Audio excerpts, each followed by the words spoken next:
If you want to build expertise in something, then pick something. Don't go around building random things and hope that expertise falls in your lap. I had a guy today DM me and ask me for his thoughts on a strategy of his that he wanted to do in his development agency. So he wanted to build more MVPs, thinking that it was going to help him build a portfolio to get larger clients down the line. I'm very sorry to tell you, but I don't think that is going to work. This is the kind of strategy that I think a lot of people think works, but in practice doesn't. And I'm going to explain why. His rationale, and this is fair enough. I used to think this too. I tried this actually for like 3 years. So that's why I'm telling this cautionary tale. His idea is that through building several MVPs, he's going to come across common problems. And out of that, he can focus on something. He's going to find his niche by building many MVPs, and he's going to, find problems that he sees repeatedly in some kind of customer group. And then that's how he's going to build his business. The problem here is that every time a non-technical founder comes to you to build an MVP, those MVPs are usually so diverse in nature that it's very hard that you're going to come across a common problem. I know because I've built a lot of different MVPs over the past 3 years. I have seen firsthand just like how different in nature you're going to get in terms of ideas, unless you're working in a specific niche.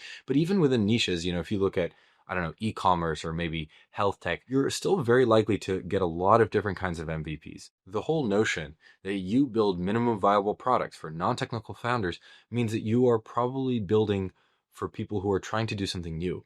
And so the likelihood that you are building the same idea is usually quite rare. So that's kind of the first reason why the strategy breaks down, is because you're just very unlikely to encounter a repeated problem which you can turn into a kind of niche of your own. Secondly, the founders are going to pay you to build out some idea that's in their head. So they're going to make you some spec list or some feature list, or you're going to make it based on what they tell you, and you're going to build that out. You're not going to understand the fundamental business itself. What I mean by this is that by building a project in a particular industry, let's say the retirement home industry, where I've built for a particular client, you are not going to build expertise in that and become some industry expert because you spent a few months building a project there.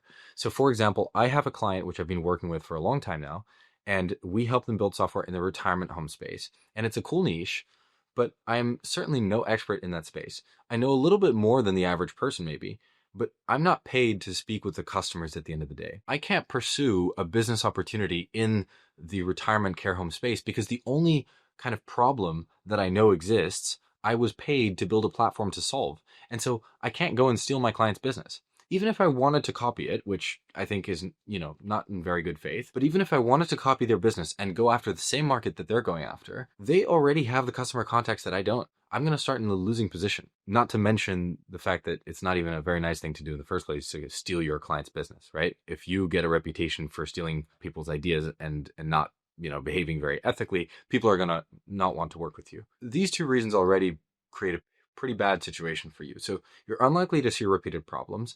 The problems that you're presented to in a particular industry, let's say this care home client of mine came to me and said, hey, we want to build a company around solving this specific compliance issue. Now, I learned that compliance issue exists, but I didn't learn about any other issues that exist. So I can't build a retirement home startup. I'm also not going to copy their business. And even if I did, I would start on the losing foot. So it's not looking very good, right, for this strategy. And then the last point is that, this person in particular said he wanted to go after larger clients once he had a little bit more experience. And that's fair. It makes sense. The problem is most large clients don't care about the MVPs that you've built. So if you've built nothing at all, if you've built some MVPs, of course, they're going to prefer that you've built something. But at the end of the day, if I want to sign a $100 million company, the best thing that I can show them is that I've worked with another $100 million company. And this is what makes enterprise clients obviously the hardest to kind of break into, is usually that you either need to figure out some kind of relationship that's going to get you that first foot in the door, or you need to figure out how to get that first customer, because the next guy that you go to, they don't care that you've built software for a random startup. They want to see that you've built software for companies as large as them, because it's a whole different thing when you're dealing with a larger client. And they want to feel secure and safe in your hands. And the way you make them feel safe is by saying, don't worry, I've worked with other 500-person companies. Obviously, when you build MVPs, that's nowhere near the case. And if you want to work with a large client, usually they're going to want to see kind of a bigger experience if you really want to sell them well, really. That is why like the MVP strategy pivot into selling some SaaS, or MVP pivot into selling to bigger clients, is usually not a very effective one. I think there are some people who might have somehow made it work, but it's very, very rare. And most of the time you'll waste your time trying. I know this just because I've suffered this fate, and I don't have some golden solution here. I haven't cracked enterprise clients or done something like that. If you want to build expertise in something, then pick something and build expertise in it. Don't go around building random things and hope that expertise falls in your lap. And I think that's the core issue of this kind of like MVP development strategy to then pivot into something else. You're building random things and hoping that you're going to develop some expertise along the way. Instead of just hoping, why don't you figure out the expertise that you want to build and go after that? I think that is a much more useful way to think about it. And this is what I've observed in kind of the people who've done this most successfully around me. And also, it's by far my biggest personal mistake was that I was building randomly and hoping that expertise would come along the way. And it didn't. And it probably won't for you. So, save yourself a couple years.